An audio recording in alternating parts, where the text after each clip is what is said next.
All right, guys, we got the workouts for the week of April 6th. Monday, what we have first is pretty straightforward for the strength. I keep things simple when I program a 20-minute AMRAP. That way we can focus on the AMRAP and not too much technical stuff on the strength component. So shoulder press, biggest thing for this is the tempo. Make sure that you have those 1 seconds at the top and the bottom and that you're not kind of bouncing it off of your chest and that you're not actually just trying to go through it fast. Make sure that you have the skill to stabilize it and not just keep adding weight until you get sloppy. Metcon here is Cindy. We have 20-minute AMRAP, like I said, 5 pull-ups or ring rows if you're not at the pull-up stage yet, or jumping pull-ups, 10 push-ups, and 15 air squats. It's actually been a little bit of time since we've done this just by itself. I have combined Cindy with other workouts. So it's actually March 17th of last year, was over a year since we've done this. This is one of those workouts, pretty much bare bones of CrossFit here. This is how a lot of people get involved in CrossFit is they try Cindy. Go as hard as you can the whole way through this, but focus on technique. So the air squats, make sure you're getting full depth the whole way. Push-ups, get your chest to the ground the whole way. Don't start that way and then 5 minutes in, your form goes to shit, more or less. And then pull up chin above the bar, open up the elbows at the bottom. Pretty straightforward for that. On Tuesday, what we have is back squat for each level. Each level we'll be doing 20 rep max using a 60% roughly of your 1RM. It's a little bit harder to calculate for the beginners, but try to hit a rough estimate of that. Your nervous system isn't really ready to handle this in the sense that you've trained yourself to do this. That's why it won't actually be a true 20 rep max, but that's okay. Just 20 heavy reps with good form. It's completely different for the advanced. If you're using the correct weight, this does get, I almost want to say aerobic because of how long this takes, but you'll notice that your heart rate gets jacked up to the roof once you hit 15 to 20.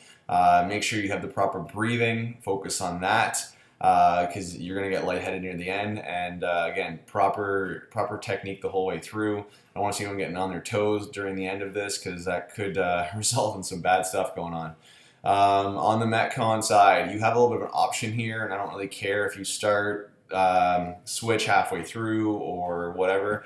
For the row or the air down, as you can see, it's different calories. It is harder to burn calories on an air down, I find, and more taxing on your body, so it's a little bit less. So if you want to do rowing the first round, air down the second, air down the third, whatever, it doesn't really matter to me. Just know that it's going to have roughly the same stimulus on your body, so that's all that really matters. So it's 5 rounds for time, a 5 squat clean to thruster. Recommended weight is 135/95. I haven't given different weights for different levels because I want you guys to go as heavy as you possibly can for this. So it's not a guideline of advanced, intermediate, beginner, usually how I have it. But go as heavy as you can because it's only 25 reps. That's about that for that.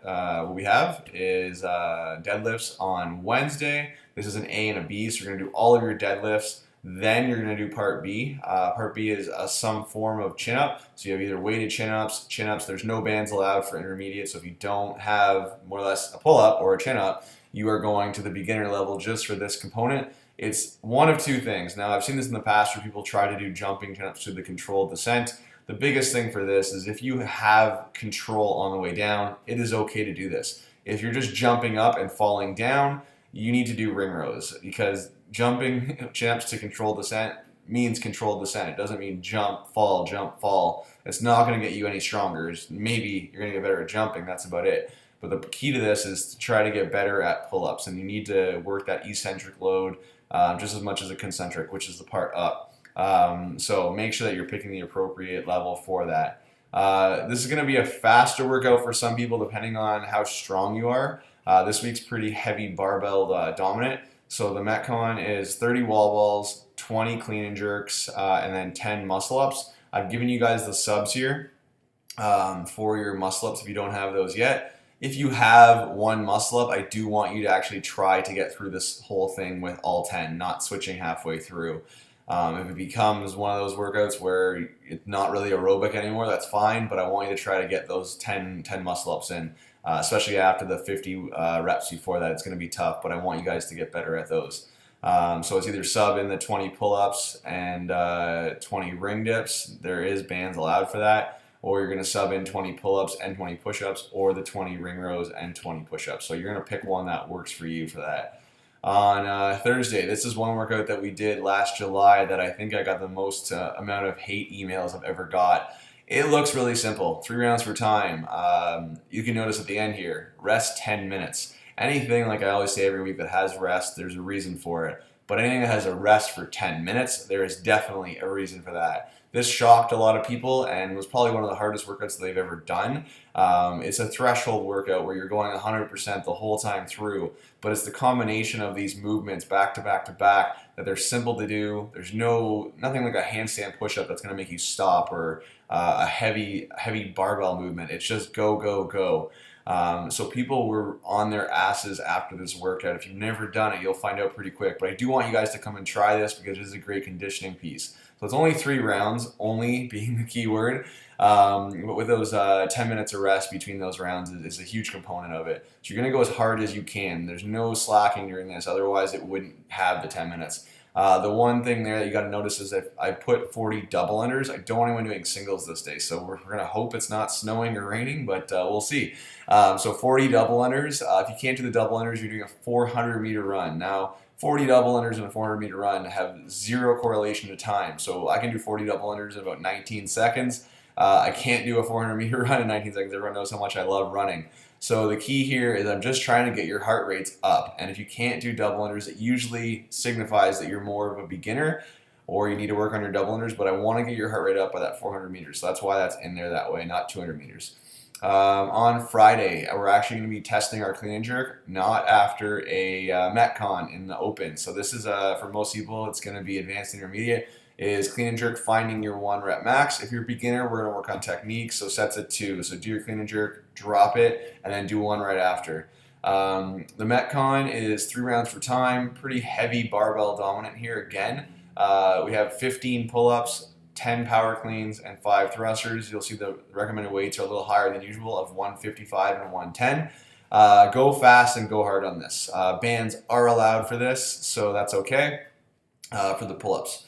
On Saturday, what we have is push press to start. Everyone's doing 5 sets of 5. And then in between your sets, you're actually going to be doing a 5 rounds of max effort handstand push-ups. So your shoulders are going to be pretty torched, and I want people to focus on some form of handstand push-up.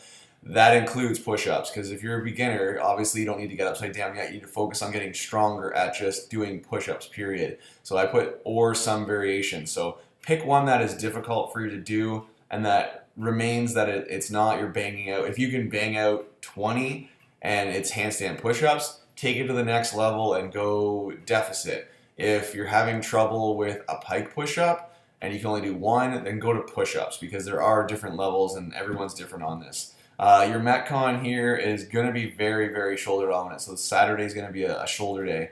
So what we have is a 21-15-9 shoulder to overhead and ring dips or push-ups. You're going to start that workout off on the GHDs though with 25. Just bang through those. If you're a beginner, it might be around 20 depending on what the coach decides for you. But the big thing is go hard on this, because you don't want to keep cleaning the bar up to get the bar into the shoulder to overhead. So pick a weight that you can get a lot of reps in. You really shouldn't be doing singles or doubles on this. This is not a workout where it's a completely different workout if you add in 20 cleans to this. And ring dips, try to stay away from the big heavy bands. If you need to, you can just put your feet up on a box. We'll talk about that in class when the coach is setting that up. But make sure that you guys, again, are picking the proper variation that's for you at this specific time. No egos. Egos do not make you better in any way. They're just going to slow you down in your progress. That's it for this week, and have fun in the gym.